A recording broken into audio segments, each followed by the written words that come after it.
It is home day, and we are starting with exterior transformations and where to draw inspiration from, be it travel, your neighborhood, or just the beauty of nature.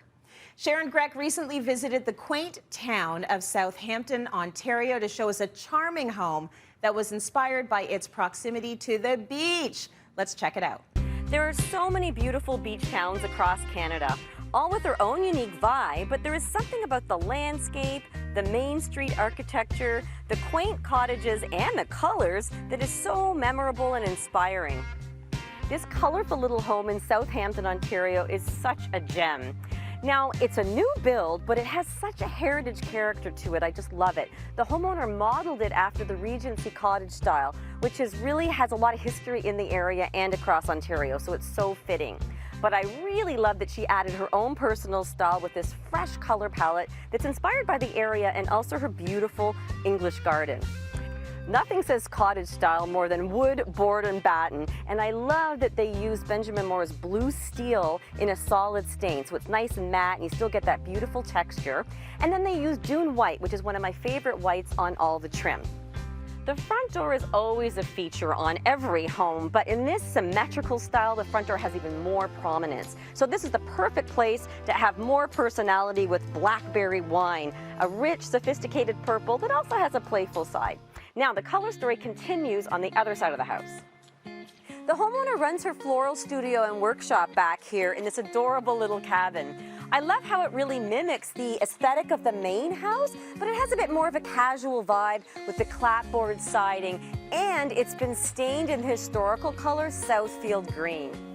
That casual vibe continues at the front of the workshop with the natural cedar shakes, and then the trim is more of a creamy white called Ocean Beach. Now, what I really love back here is the front door. This is Douglas Fern, which is so appropriate for her brand and for the entire color palette, but really, the best thing is her commute to work, don't you think? That's what we all want. Sharon, I'm loving those beachy vibes, and you're going to show us how we can bring some of the beach, that beach color palette, into our own homes and our own exteriors, right? Yes, absolutely, Trace. And you know what? It all starts with Mother Nature. Yes. She designs the best color schemes, and I think we're all innately drawn to them, even if we don't think about it. Yes. And I think, you know, the color is so important, and it's all about nature. Now, I have to tell you a little story. When we were shooting that, there was a storm coming in, and we managed to escape it. Yes, but when we were done, I had to run and see the sunset, as you have to do when you're in a beach town, right? And the storm was coming in. It was quite beautiful. I took a bunch of pictures of the storm clouds and the sunset and the grasses, and then I had a glass of wine on the porch. Oh my gosh, this is a good day. And then in the morning, I looked at those photos and I thought, oh my goodness, that looks like Carolyn's house. Like, it looked like the house. Those were the colors. And it really made me think, we talk about Mother Nature inspiring all the time, but it really made me, so we kind of validated how important color is and how certain combinations just really resonate with us, and it's our memories. It's Mother Nature. Mother Nature always gets it right. And so when we try and replicate what we've seen out in nature, it's always going to look right. Yes. It's never going to be wrong if you follow Mother Nature. And by the way, your photography skills, incredible. You can see the artist in you and your photographer. Thank you, Trace. And your photography, very good. Okay, let's talk a little bit about the gorgeous colors and the palette that we're seeing on this set right now, because you had some fun here and it's all working. I did. I really wanted to bring that joy of color, whether it's my own little house in the city, but I wanted to bring a sense of the lake and that breath of fresh air that you get with the greens and blues. So I think there's lots of variations of greens and blues, and they're all wonderful, but I went with Guilford green. So it's a little bit more muted, but it still has a nice freshness to it, that yellow green. So I did that for my cladding on my pretend cottage. And then for the trim, I wanted the green to stand out, but the trim is quite nice. I wanted it to stand out too, but not a stark white. I think if we're going for that beachy vibe, you want something that's a little bit more sort of sun-baked or bleached. So this is French canvas, so it's got a little bit more toning. I haven't heard about this white a lot. This is a new one. I haven't used this one much. Okay, there you go. It's very good in this space. Really, really nice. And then it allows the door to pop. And this is is Waterbury green, so it's more of a blue green. So again, I really played with that analogous color palette, and I even brought that into your obligatory Muskoka chair, which you must have, right? So this, I used a semi-transparent stain in Blue Note, and again, it kind of has that beachy feel because it looks like it's been sitting out there for a long time. Yes. And again, if you're not changing the exterior of your house, you can always bring the beachy feel in with the textures. A little bit of natural wood, like the pine of the window box. Yeah. Gotta have some rattan or some wicker. And of course, an outdoor area rug that's gonna bring it all together, all of the colors and the textures and the pattern. All of it lightens it up, makes it easy breezy. I love the idea of going with colors that are sort of almost in the same color family, right? Exactly, Trace. They're on the same side of the color wheel, so they just sort of feel pleasing and vibrant, but not too crazy. Yeah, they make you feel very calm and lovely. So we know blues and greens will give that earthy vibe, but not all blues and greens scream cottage aesthetic. So how do we know which shades are going to work and which are just going to be no? Okay, really good point, Tracy. And I think that when we're thinking beachy and cottagey, we might feel more comfortable going into some of the higher chroma colors in the palette, colors that I don't tend to use all the time. But it really is all about balance, and you do have to be careful because the intensity of the color is more important really than the hue. Yeah. So I'm going to show you an example. So I use Guilford green.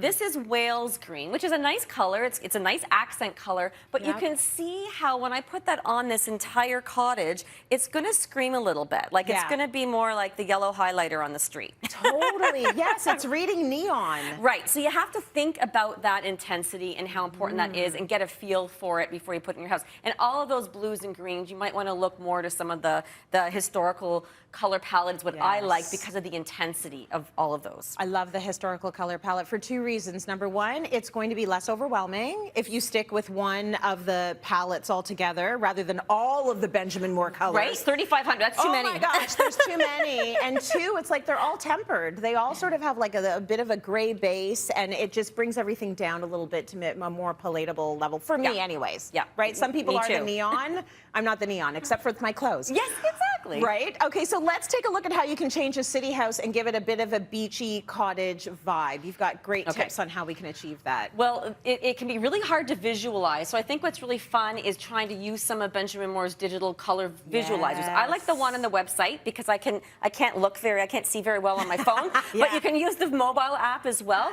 But it's a really great way to bring those blues and greens and get an idea. You can upload your own house and look at how it's going to look before you buy lots of paint. So I took this typical gray and black house, like in the suburbs, in the city, and then I wanted to bring the palette, let's start with the blues. I wanted to bring the blues onto the body of the house. So I used Phillipsburg blue. These are all from the historical palette.